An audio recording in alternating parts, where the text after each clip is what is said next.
پاکستان میں تلاوت کے لیے قرآن پاک اٹھائیں تو اکثر جلد پر تاج کمپنی کا ہی نام نظر آتا ہے۔ ملک میں قرآن پاک کی طباعت و اشاعت کا یہ سب سے بڑا ادارہ اس مقدس کتاب کی سالانہ 50 لاکھ سے زیادہ جلدیں شائع کرتا ہے۔ تاج کمپنی کی بنیاد 20ویں صدی کے اوائل میں لاہور میں رکھی گئی۔ لاہور میں ایک سکھ پبلشر تھا کو کھڑک سنگھ نام کا، وہ قرآن پاک چھاپتے تھے بڑی احترام کے ساتھ، عملہ انہوں نے بڑا مسلمان رکھا ہوا تھا۔ تو وہاں ایک حکیم صاحب تھے جو دیکھتے تھے کہ قرآن ہم مسلمان ہیں لیکن قرآن پاک یہ ایک سکھ غیر مسلم چھاپ رہا ہے، تو انہوں نے اپنے بھائی سے مشورہ کیا۔ تو ان کے بھائی تھے عنایت اللہ، تو انہوں دونوں بھائیوں نے مل کر ایک قرآن پاک کو کتابت کروایا۔ تاج کمپنی کا نیٹ ورک پاکستان میں 5000 دکانوں تک پھیلا ہوا ہے۔ ان کے شائع کردہ قرآنی نسخے بیرون ملک بھی فروخت کیے جاتے ہیں۔ انڈونیشیا اور جنوبی افریقہ میں تاج کمپنی کی کتابت آج بھی استعمال ہو رہی ہے۔ وقت کے ساتھ ساتھ تاج کمپنی نے قرآن کے نمونوں کی چھپائی کو جدید خطوط پر استوار کیا ہے۔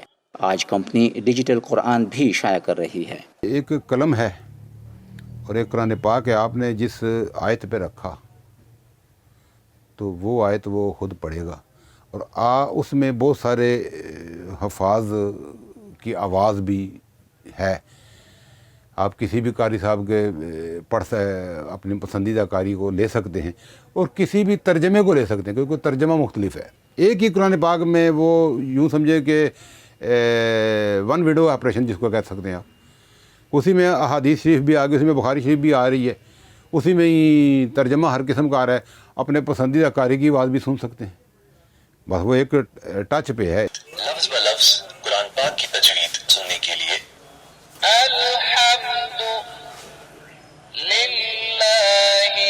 کرونا وائرس کے باعث لاک ڈاؤن کا اثر تاج کمپنی کے کاروبار پر بھی پڑا ہے۔ کروڑوں روپے کی ماہانہ سیلز میں بھاری کمی آئی ہے۔ انتظامیہ کو خدشہ ہے کہ صورتحال جلد بہتر نہ ہوئی تو کمپنی سے منسلک 500 سے زیادہ ملازمین کا روزگار منفی طور پر متاثر ہو سکتا ہے۔